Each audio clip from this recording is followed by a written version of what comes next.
80 watts per minute. Get ready, start. After a 6-month gap in person schooling, colleges and schools across the country are set to open their gates to students on September 50, albeit in phases. The green light was given by Federal Education Minister Shafqat Mahmood after a meeting with the provincial education ministers. The phased reopening plan, which would see all students in class by the end of the month, was discussed.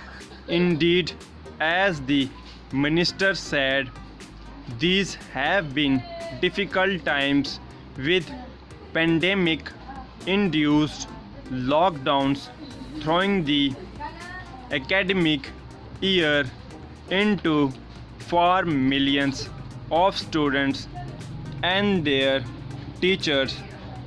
At the conference where this decision was announced, Mr. Mahmood sat alongside Dr. Faisal Sultan, Special Assistant to the Prime Minister on Health, who expressed confidence in the testing capacity and appeared satisfied with the current rate of positivity in the country. Both stressed on the need to follow COVID-19 SOPs, with the minister saying action would be taken against institutes that violated them.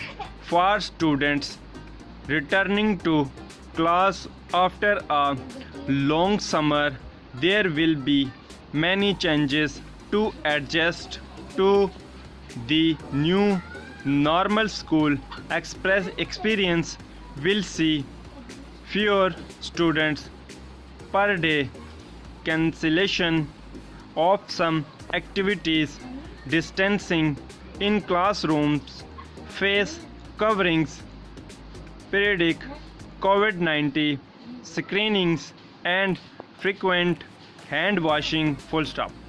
No doubt the reopening of educational institutes is a welcome step.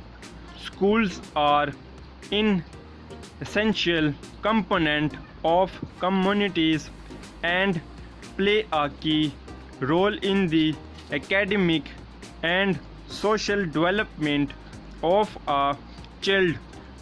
While some teachers and students took schooling online during the lockdown to maintain the flow of the syllabus, there were scores of students who were unable to participate in virtual lessons due to poor internet facilities or lack of computers. School reopening will bring relief to many who have missed out, but increase the responsibility of both schools and the government as the threat from COVID-19 persists. Monitoring mechanisms should be developed and teaching staff must be supported if they take sick leave. Here, transparency, a proactive strategy and mass testing are crucial. Schools should out a plan with a government and health departments in case of a COVID-19 outbreak in their locality and not away from closure if the risks are high. Daily testing at between 20,000 and 30,000 is far too low. It must be ramped up dramatically to gauge community spirit and formulate the next steps. Preventive behavior ought to be encouraged and adopted, as it will not only allow schools to lower transmission rates but also help them to remain open. Full stop.